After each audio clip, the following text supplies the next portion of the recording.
Hello, everyone. I'm here with Ken Barnes. We've been having a long conversation about capitalism, God, and evil, and all that. Ken Barnes, what does God think of Bitcoin?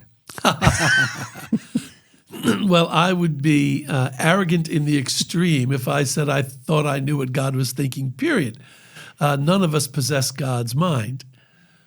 But I'll give you my opinion of Bitcoin as a moral philosopher. So here's my biggest, I have several problems with Bitcoin, and I've written in, peer-reviewed journal on this, as you know. The first is its provenance. We do not know the provenance of Bitcoin. What we do know is that it was generated in response to the global financial crisis, and it was originally positioned as an alternative to fiat currency. And we were told that it is absolutely identical to fiat currency in that it's not tethered to any other commodity, but it's more democratic than fiat currency because it's also not tethered to any government. Well, there's a lot of problems with that. Really? Yes. The first one is that it's not really a currency. In order to be a currency, it has to be a ledger. Yeah, it has to be both a store of value and a means of exchange, and it's neither of those things. It's become more of a store of value because it has started now to find its level. But as you know, it was incredibly erratic for a very long time, so it was even suspect as a store of value. But certainly, it's not a means of exchange. The second thing is, and by the way, supporters of Bitcoin. To be a means of exchange, you say it needs to stabilize first? No, it needs to be something you can use on a regular basis. But you can actually use it. It's not in any meaningful way for 99% of the people out there. Okay. Go try to buy a pizza with... in El Salvador, they are using it. In some places they're using it. But again, it's pegged to another currency, and that's the only way they're able to do it. Okay. The other problem is it's pegged to nothing. And we'll get to the blockchain in a minute. But at least fiat currency is backed by the economic wealth potential of the currencies in which that denomination resides and the taxing power of the government that supports it. And cryptocurrency has neither of those things. It only has the blockchain. So the question becomes, is the blockchain impenetrable? Well, it's done pretty well so far, but I'm not sure it's going to do well forever, especially because of AI. There are a lot of people out there right now working very hard to try to crack the blockchain. And if nothing else, crack the wallets where the currencies are held. And that has been happening on a more regular basis. Through social engineering, mostly. Yes, sure. The other problem is, who benefits from this alternative to the U.S. dollar system? The people who are essentially not participating or feeling ill-treated by the U.S. dollar system. Well, the U.S. dollar system has kept the world economically afloat since 1946. So that makes me very, very curious and concerned again about its provenance. The other problem is that because of the nature of all cryptocurrency, and especially Bitcoin, and the fact that it's extremely difficult to follow the money, as it were, it is an extremely useful tool for bad actors. And don't tell me that, because this is one of the ideas we've been hearing floating around. Isn't it much easier to avoid the financial system with gold or cash than Bitcoin, because Bitcoin is fully traceable? Well, no, it isn't fully traceable.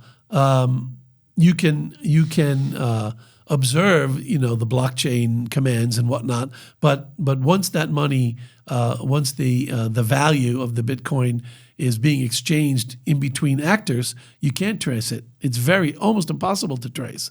And you can trace everything.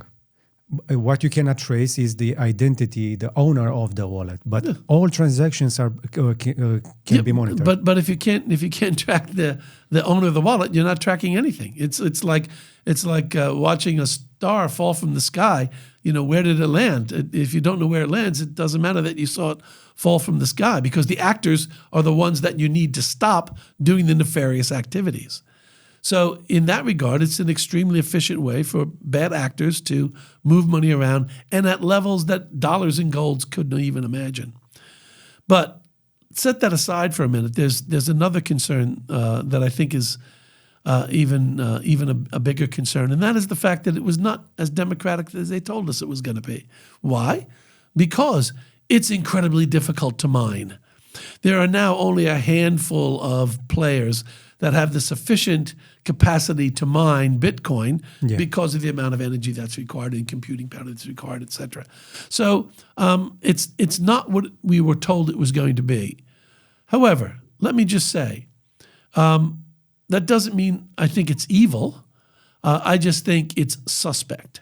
And I think we have to be very, very careful when we create something that could be used in these ways at the detriment of a system that has served us very well for a very long time.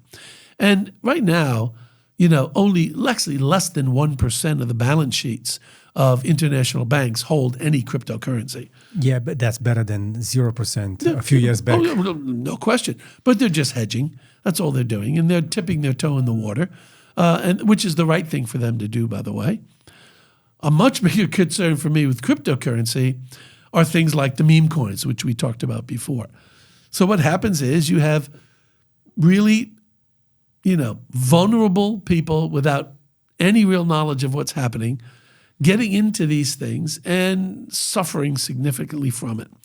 Now we're also seeing this phenomenon of the Bitcoin ATMs, which are being used to steal money from the people who think they're purchasing Bitcoin through we got Bitcoin ATMs in Romania, and there is no complaint about that. Well, be careful, because it's coming, because they are being manipulated so that they create the illusion that someone has purchased Bitcoin, and in fact, the assets are simply being stolen through the machines. They cannot do it for too long. Well, they're doing it. I'm just telling you, they're doing it. It's happening right now. Okay. The FBI just cracked a huge ring Okay. in the United States. So if it's happening in the U.S., it'll happen elsewhere later. Okay. So my response to Bitcoin is tread very, very carefully. I'm not saying that there isn't. It's not a yes or a no. No, it's not a yes or a no, but it's a red flag. It's a real caution. Now, the blockchain is a separate story. See, this is the problem. People want to assume when you talk about blockchain, you're only talking about cryptocurrency. There are other excellent benefits of the blockchain. There are ways that we can secure mortgage titles, for instance, through blockchain, and a lot of really positive use of the blockchain. So I'm not anti-blockchain. I'm just very, very skeptical about cryptocurrency for the reasons I discussed. Monetary value on the blockchain. That's right. Yeah. Okay. And the other problem is they come right out and say in the original white paper that they believe that one of its values is that it doesn't require human trust. Well, I'm sorry. I think we need human trust in all of our social endeavors, including economics. And that's all over the original white paper. This system doesn't require trust. Well, without a trust-based economic system, I think we're in big trouble. Isn't technology supposed to solve the trust issue? Because they are talking about trustless, not let's say saying no to trust. That you don't trust is not necessary for this operation to succeed. Yes, and I'm saying trust is always necessary. At the end of the day, there's always someone behind the system, the agency of why should that be? Because it is. I mean, we create these tools, and how we use them determines how they're going to be used. So, if someone, I have trust in the U.S. dollar system, but I have no control over the Federal Reserve, and so the same but is someone true. does. The Board of Governors. Exactly. So at some point, I need to trust the people that are in those positions. So it's the same with the people who are behind the blockchain, the people who are behind the currencies, the people who are behind the transactions. None of those things are unmanipulable or impenetrable. So there has to be trust somewhere. How is a board of governors better than an algorithm built into a blockchain? Because algorithms can be manipulated. Algorithms can be used for nefarious purposes. Yeah, but they're open source. Wait a minute. You can analyze and look at them and audit. You can do that, but they can be changed and manipulated so quickly that, again, if you don't trust the people who are working on these things, you're never ever going to catch up with the problem before it happens. Let me give you an example, a real life example. The algorithms that are built into the social media software that are sucking people, very often young people, into these echo chambers in what I consider to be a very nefarious way. But that's not open source. It's not open source, but it's still the same concept. It's still the notion that these people who are participating in this are trusting the technology, right? Because the technology itself is supposed to be trustworthy. And even if it's open source, I don't think it's possible to audit and even if you could audit and identify a problem, who do you go to? Who do you go to? To the community, and you say we need to fork it. We need to change it because it's lacking or it has an error or a vulnerability. Sure, but then the community has to make a decision that requires trust within the community. So again, we come back to the trust. Come back to trust because it all comes down to human exchange. It's been already out there for a while, Redeeming Capitalism, in Romanian, Răscumpărarea Capitalismului by Kenneth Barnes. And on top of here, it says, in God we trust. So we need trust. And again, we come back to people. We need so if you want to have trust in anything, people must be in the mix. It's not only about technology. It's also about people. It's always about people at the end of the day. It's always about people. Ken Barnes, thank you very much. Thank you.